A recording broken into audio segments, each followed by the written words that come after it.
The day began like any other day on Earth. Children left for school, workers poured into cities, traffic moved like slow rivers. But at 9:17 a.m., every screen on the planet froze. TVs, phones, tablets, even holographic skyboards above skyscrapers shifted to one single broadcast. At first, people thought it was a technical issue. But then the image cleared. A massive alien arena appeared. Millions of humans, old, young, innocent, stood trapped behind energy fences. Their clothing was torn, faces covered in fear and dirt. No soldiers, no weapons, just civilians. A deep voice echoed across the broadcast, translated instantly into every human language. The alien announcer laughed, calling humanity weak, calling this a gift to the galaxy. And then, the killing began. The arena floor opened. Blades rose. Fire burst. Gunfire echoed. Humans screamed, cried, begged for mercy, but none came. 10 million lives ended live, while Earth watched helpless and frozen. Parents fainted when they recognized their children on the screen. Entire families screamed at their devices, powerless to save them. The broadcast continued for hours, every death shone like entertainment. Some aliens cheered in the background. They celebrated the massacre like sport. No one on Earth spoke. No one could. When the broadcast finally ended, only silence remained. A silence too heavy to hold. Streets emptied. The world mourned without words. It was not war. It was not battle. It was pure slaughter. The image of the last human child, crying, reaching toward the camera before the blast consumed her, never left Earth's memory. In that moment, something changed inside humanity. They did not promise justice. They promised extinction. For the first time in centuries, Earth made no sound. Cities that were once full of life stood silent as stone. No engines, no music, no laughter. Only grief, thick like smoke. Across the world, candles burned in windows, streets, rooftops, each flame symbolizing one life lost in the massacre. 10 million lights. 10 million souls. The United Earth Council gathered underground, in a black-walled chamber built for war, not peace. Their faces were pale, drained of sleep and hope. No one greeted each other. No one sipped water. They only watched the replay of the broadcast in silence, again and again, letting anger replace shock. On the 10th replay, the council chairman finally spoke. Negotiation is dead. No one disagreed. Scientists stepped forward with a file marked in red, Project Black Sun. A long risk, forbidden program once abandoned for being too powerful, too destructive, too final. But now, it was perfect. Factories woke like beasts. Engines thundered in hidden deserts. Mining colonies dug into asteroids like hungry insects, pulling metals that should not exist. Billions of humans, soldiers, engineers, farmers, artists, volunteered without hesitation. The world did not seek victory. It sought revenge. Training centers overflowed. Children lied about their age to enlist. Even the old demanded a chance to fight. Humanity was no longer a peaceful race. They were a wounded animal sharpening its teeth. In secret hangars, the first prototype warship ignited. Its engines glowed blue like a rising sun. The metal hull vibrated with power never seen before. Commanders stood before it with trembling hands, knowing this ship was born for only one purpose. Not to conquer, but to exterminate the species who took everything. The alien empire celebrated victory as if nothing could touch them. In golden cities under triple moons, they danced, drank, and replayed the massacre like a trophy video. Children of their race were taught that humans were weak animals, unworthy of the stars. Their generals laughed in war halls, confident Earth would never rise again. They were wrong. On the far edge of space, a sensor officer detected something unusual, a massive object moving through deep void, silent and fast. Its design was unknown, its energy signature impossible. Alarms rang across the alien fleet command.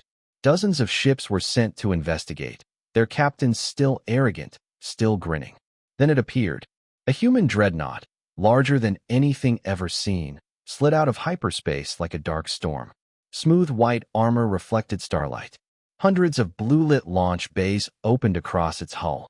A message was transmitted in a cold, calm voice. "We come for our dead." No negotiation. No warning. The dreadnought fired. A beam of white plasma ripped through space like sunlight turned into a blade. The entire alien fleet, 40 ships strong, disappeared in seconds. No wreckage, no escape pods, only dust sparkling like snow. Panic spread across the galaxy like wildfire. The alien emperor ordered defenses raised. Every planet armed, every fortress powered. Their media mocked Earth again, calling the attack a lucky shot. But deep inside, even their soldiers felt fear crawl under their skin. If one ship could do this, what would a fleet do? On Earth, more ships were ready. Hundreds, thousands, each one stronger than the last. Humanity no longer spoke of forgiveness. They only whispered one promise. For 10 million lives, we take 10,000 worlds. The war had begun. News of the first annihilation reached the alien capital within hours. Their leaders, once proud, once laughing, now sat pale and trembling. Reports streamed in like screams. Outposts vanished.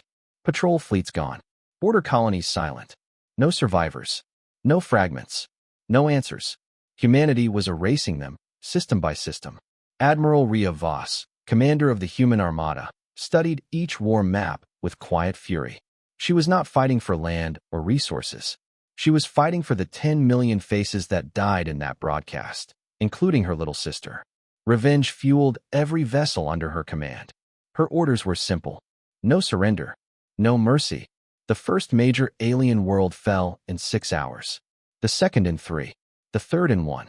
Human ships evolved during battle. New weapons formed mid-flight, adapting to shields, armor, gravity. It was as if Earth itself was learning how to kill faster. The alien emperor begged the Galactic Council for help, but no species dared to stand beside a civilization marked for extinction.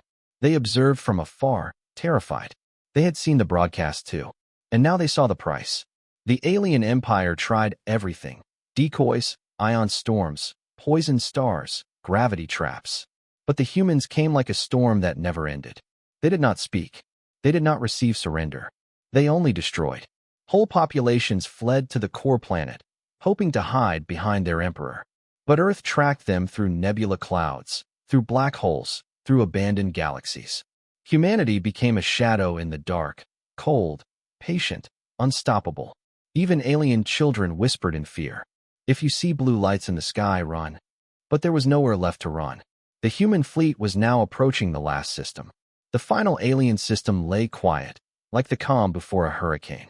Their civilization, once spread across hundreds of stars, had been reduced to a single world. Billions stood beneath dark skies, watching with shaking eyes as space filled with blue light. The human armada had arrived. Thousands of dreadnoughts pierced the night like burning suns. Their engines hummed like thunder. Their shadows covered continents. Even the air tasted like fear. The alien emperor stood before a trembling crowd, wearing golden armor that suddenly felt like paper. He activated the global broadcast, the same way he once showed the genocide of humans. But now he pleaded. His voice cracked. He offered technology, riches, surrender, even his own life. Cameras shook as he fell to his knees. For the first time in history, the predator begged the prey. But Earth did not forget. On the flagship bridge, Admiral Rhea Voss watched her sister's recorded face, crying inside that old arena, hand reaching toward the camera moments before death. Rhea closed her eyes. Her voice was cold as winter. Fire all batteries. The planet shook from orbit. Massive beams carved oceans dry. Cities evaporated like dust. Mountain ranges melted into glowing rivers. The sky turned white. Billions screamed, but the universe heard only silence. There were no battles now. Only execution. In 15 minutes, the alien species was gone. Nothing remained. No capital, no fleet, no future. Only ashes where a civilization once ruled the stars. Humanity had kept its promise. 10 million lives avenged with 10 billion flames. The galaxy watched in terror. Earth had not won a war. Earth had ended a species. When the last alien world burned to dust, the human armada turned away without celebration. No cheering. No music, no pride. Their ships moved through empty space like ghosts returning from a graveyard. They had not conquered. They had erased. And the weight of that truth followed them home like a shadow. Earth welcomed its fleet with silent crowds. Millions gathered under gray skies, heads bowed, candles trembling in their hands. They were grateful. They were safe. But they were changed. The galaxy would remember what happened here for 10,000 years. Yet Earth knew this victory came with a price. Human monuments rose instantly, towering pillars of silver flame honoring the 10 million souls lost in that first broadcast. Their names were etched into starlight, visible from orbit. Children touched the stone and whispered promises to never forget. Schools taught the genocide not as history, but as warning. Humanity had evolved, peaceful no longer, innocent no longer. Admiral Rhea Voss stood at the monument of ash, alone, uniform wet from rain. She did not smile. She did not celebrate. She simply placed one flower for her sister, the last memory of a girl who never returned. Then she looked to the sky, cold, endless, waiting. Across the galaxy, every species trembled. Empires rewrote treaties overnight. Fleets retreated to their borders. No one dared to provoke Earth, not after seeing a civilization erased like a candle in wind. And so a new phrase spread through star systems like a quiet, eternal truth. Do not harm humans.